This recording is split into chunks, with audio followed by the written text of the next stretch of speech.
Are you feeling like the deck is just stacked against you? Like maybe the rules weren't written for you? Well, they seem to consistently work out better for others. Yeah, it's a feeling you hear about quite a bit, actually. The sense among men that the landscape has shifted somehow. Maybe the old advantages aren't there, or they've even become, like, disadvantaged. Exactly. And that feeling is really why today we're diving headfirst into this ebook. It grabs that whole idea and just doesn't let go. Think of this as maybe the express lane to understanding a viewpoint that's definitely striking a chord with a lot of guys right now. Right. Our aim isn't just a summary, you know. We want to really dissect the core arguments here. Explore the why behind them, and ultimately help you get a deeper handle on this specific take on the modern male experience. So this ebook we're looking at, it positions itself as a very straight shooting guide. For men who feel like society's kind of pulled the rug out from under them. Yeah, it takes a hard look at relationships, marriage, and what the author sees as these big societal currents, things influenced heavily by feminist ideologies and what they specifically call Marxist thought. Definitely a stark perspective. Apologetic. Oh, completely. The author says right up front, this isn't for anyone easily triggered by certain terms. Like toxic masculinity. Yeah, exactly. It's very deliberate, forceful even, staking out a specific claim. Absolutely. And based on what we've looked at, we're going to unpack some really fundamental ideas today. We're talking about the author's perspective on evolutionary biology, how that shapes attraction. And the financial side of things. Relationships, divorce, the realities men face there, according to the book.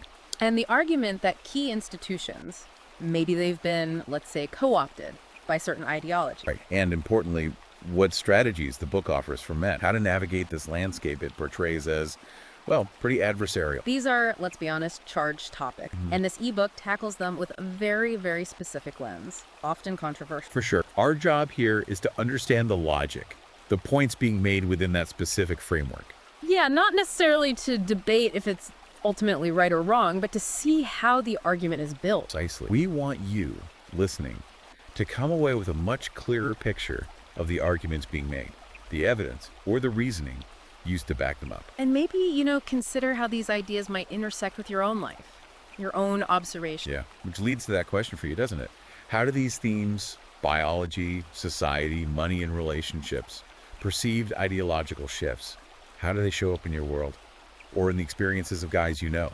It's something to think about. Definitely. So if this initial look has sparked your interest, you can grab the ebook yourself. It's on Amazon Kindle and Google Play Books. We'd recommend checking it out if this resonates. And hey, if you find this kind of focused deep dive valuable, Which we hope you do. then please do like and subscribe to the deep dive. Helps us keep doing this. Absolutely. And you can also find more content, more analysis by following @Conrad Riker on Substack. Okay, at Conrad Riker on Substack. Got it. So let's really dig in now. The ebook starts by painting a pretty bleak picture for men today. What was your first impression of that opening?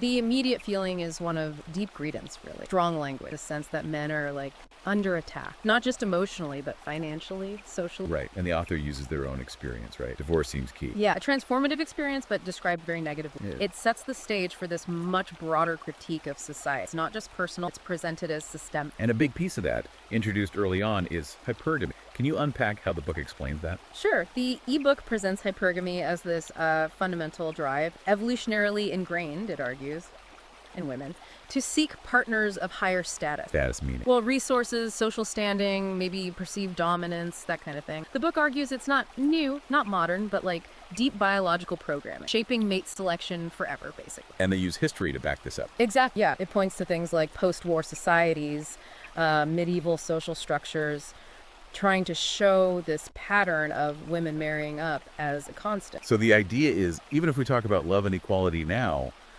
the underlying biology hasn't changed. That's the argument, that modern society might kind of mask these dynamics, but they're still operating underneath. Which then leads into this very provocative phrase, the marriage plantation. What's the argument there? The marriage plantation, as the author terms it, is basically the modern legal and social setup around marriage. Okay. And the argument is that this system has evolved specifically to disadvantage men, financially, legally, turning them into essentially resources to be, extract.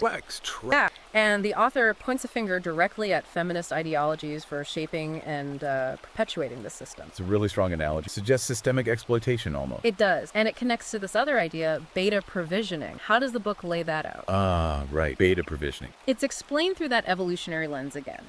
arguing that men who are, hardworking, focused on providing resources, the beta male, in this view, they're actually, maybe inadvertently, supporting the reproductive success of other men. The alpha. The alphas, exactly. Men with supposedly more desirable traits. The book uses this example of a man working hard, paying child support. For kids that aren't biologically his.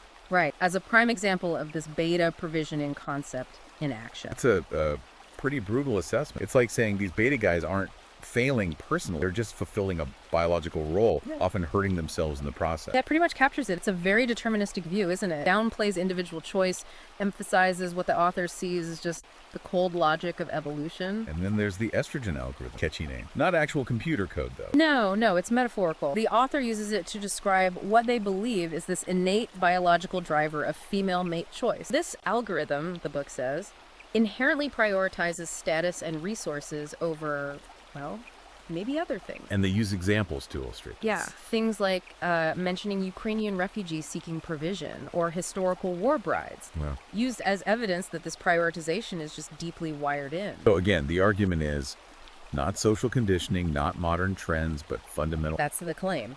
And this algorithm is supposedly working even in modern dating, like on the apps. So? Well, the author looks at data from dating platforms, the low percentage of right swipes by women, and interprets that as evidence of this estrogen algorithm filtering, even with tons of choices, filtering subconsciously for men who signal status and resources. The book also brings up figures like Andrew Tate and this idea of becoming an ungovernable sigma male. How does that connect? Tate and similar figures are presented as kind of example. Men who found success influenced by basically rejecting the standard rules and expectations. He's ungovernable. Exactly. It fits the theme. Suggests men should focus on their own autonomy, their own success, their self-interest. Instead of playing by rules the author thinks are rigged against them. And there's this constant thread of historical parallels, right? Connecting today to the distant past. Why the emphasis there, do you think? Well, using this historical parallel seems to be about reinforcing the main argument. That the basic dynamics, power, mating, social stuff haven't really changed that much, despite how things look on the surface. So drawing lines from Viking raids or medieval dowries to today. Yeah, it's an attempt to show that certain human behaviors are just enduring, predictable even, according to this view. Okay, let's shift to this other concept, the covert femme surname strategy. Sounds intriguing. What's the author's take? This part looks at women taking their husband's last name, both during marriage and sometimes, after it ends. Okay, tradition for many. But the author argues it's not just tradition or romance, it's strategic for social, maybe financial advantage. How so? Strategic how? By associating with the man's name, the argument goes, they gain access to his social capital, his status, even potentially after the relationship itself is over. So the book sees it as a calculated move, leveraging a man's achievements, even in divorce. That example of the woman keeping the ex's political surname seems to fit that. Exactly. The author points to cases like that women keeping the married name post-divorce as evidence of strategically holding on to that social capital. It's framed as, a deliberate tactic to keep advantages linked to the ex-husband's standing. And they even use fictional examples, like Claire Underwood from House of Cards. Right. Those fictional examples are used to kind of highlight the point, to argue that surnames can be real tools for social climbing or maintaining influence. Referencing characters people know makes the argument feel maybe more tangible. Makes sense. Then there's monkey branching. What does the ebook mean by that term in relationship? Monkey branching, as the book describes it, is this alleged pattern where women strategically move from one relationship to the next. How strategic? Often by having the next partner sort of lined up before ending the current one, like a monkey swinging branch to branch, never letting go of one until they have a secure grip on the next. So ensuring continuous support and maybe upgrading. That's the idea. Continuous support and potentially moving to a higher status partner. It's presented not as just emotional decisions, but as well calculated. And this connects to another theory mentioned. Yeah, the book links it to something called the Tesla threshold theory. The idea that women might leave when a man's income doesn't meet certain lifestyle expectations anymore. Okay. And this is presented as evidence of that strategic monkey branching, always looking for better resources. And again, examples from pop culture. Eat, pray, love. Yeah, cultural examples like that, while maybe anecdotal, are used to suggest that what's often framed as female self-discovery. Leaving a relationship for personal growth. Right. Might, from this specific perspective, have underlying motives about securing a, let's say, more advantageous next partnership. Okay. Lastly, let's touch on this pretty stark term. The beta male extinction event. What's the argument here? Yeah, that chapter paints a pretty dire picture. For men who embody what the author calls beta traits, prioritizing emotional vulnerability, big romantic gestures, traditional chivalry, that sort of thing. The argument is these traits are increasingly seen as unattractive by women. Leading to Fewer successful relationships for these men, and ultimately a kind of social and even reproductive disadvantage, an extinction event, as the book dramatically puts it. And the examples used are men trying hard but failing, like alpha mastery programs or grand gestures that fall flat. Yes, the author argues those attempts to fit some ideal often come across as, like, inauthentic or even desperate. The idea is that women are sort of biologically tuned to detect genuine high status and competence, and these performative acts often miss the mark, leading to bad outcomes for the beta guy. It's definitely a really direct perspective, sometimes unsettling, on modern male-female dynamics. It is. It's a viewpoint that certainly challenges a lot of the standard narratives out there. Offers a starkly different interpretation. Yeah. Heavily rooted in evolutionary biology, at least as the author interprets it. Okay. Well, remember, this has been our deep dive into some key arguments from this particular ebook.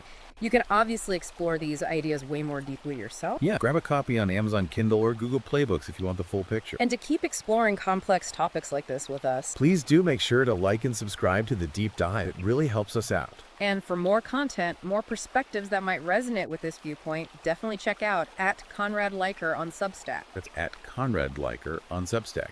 So, just to recap this deep dive, we've navigated some pretty striking arguments from the ebook, haven't we? We definitely have. We looked at hypergamy as that evolutionary foundation. Right, and the critical view of modern marriage, the marriage plantation. The estrogen algorithm idea shaping mate choice. And those strategic interpretations of things like surname changes, relationship transition. Yeah, the covert femme surname strategy. Yeah. Monkey branching, and that stark warning about a beta male extinction. What really stands out is how the author tries to connect the dots, between evolutionary biology, historical patterns, and what they see happening right now. It's undeniably a unique perspective, and for some people, probably quite compelling, given the challenges men face today. So the question back to you, the listener, after hearing all this, what aspects of these historical or biological takes on relationships and society, what resonates most with you? And maybe, how might these insights make you think differently